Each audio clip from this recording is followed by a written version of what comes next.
Hello mga day, ang atong video karon mga day is magbuhat day tuod taghumay din ha mga day. No sakto ra pod mga day kay wala mi duty unya ang init pod tuod diha mga day. So ato tud na ibuhat diha mga day din ha mga day nagandam na day tuod kog trapal mga day kay para buwaran sa humay din ha mga day no. Kay kinahanglan jud siya ibuhat mga day kay medyo nanurok na gyud siya mga day ba nya. Luoy man sad kay ang humay mga day nya mahal ra ba ang bugas karon mga day. So diha mga day naghanyag, naghayag unsa ba na mga day basta nagbukad sa ko diha trapal mga day no. So dinha mga day nya nangita ko kinsay ako katabang mga day nga magkuan diha sa ako mga day mag-alsa sa humay. So dinha mga day ako mga pag-umangkon may kay na dinha nya kay akong bana mga day wala man siya katabangan nga time kay sakit man yang kamot no. So diha mga day ako na siyang unsa bit tawag gihuwad na nako dinha mga day kay may na lang ba ma sanima kuan-kuanan ang humay mga day kay medyo basa-basa man siya kay timing man pag-harvest o pagpaani sa ati mga day sa ako dito ng ati diha mga day no. So timing man pagpaani nila mga day sing uwan siya mga day nya wala natabuni siguro mo nang basa dinha mga day ba.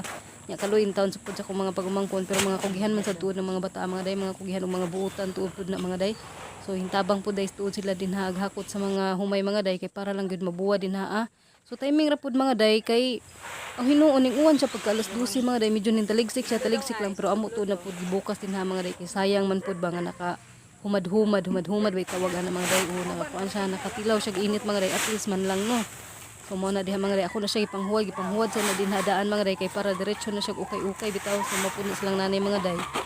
Ila nag-ukay na sila daan din ha mga day ila pud gipanghuwad ang sako daan mga day.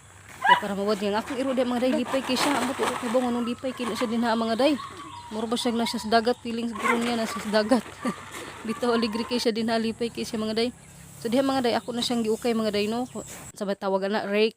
So ako na siyang giukay din ha mga day kay may na lang makauga-ugad na namo tanan ang humay mga day. Naghangos ko kay medyo init na gyud. Medyo nanurok naman gud siya mga day.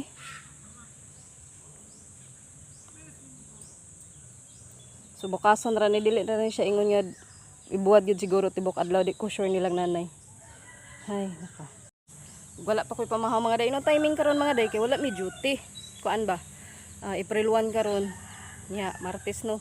April 1 Tuesday nya saba Idil Fitr ba. So wala may duty nya na timing pud nga naay mga buwaronon ba. Ug igo lang na humad-humad gamay ang humay mga days nanay nagapura na kay dako lagi daw kuno dag-om basin daw kuno maabtan og uwan mga day so maglisod mig bukas ni ana. So amo na nagibukas din ha mga day ug may gali mga day naa si tunyo din ha mga day wala gisapot. So ako gyud nang gihangyo diha mga day kay kung kamera mga day maglisod jud mi din hagbukas mga day magi kay naa siya din ha nga time. So daghan kin salamat ninyong tanom mga day ha kung giinyong gihuman ako video. Thank you so much for watching. Bye bye.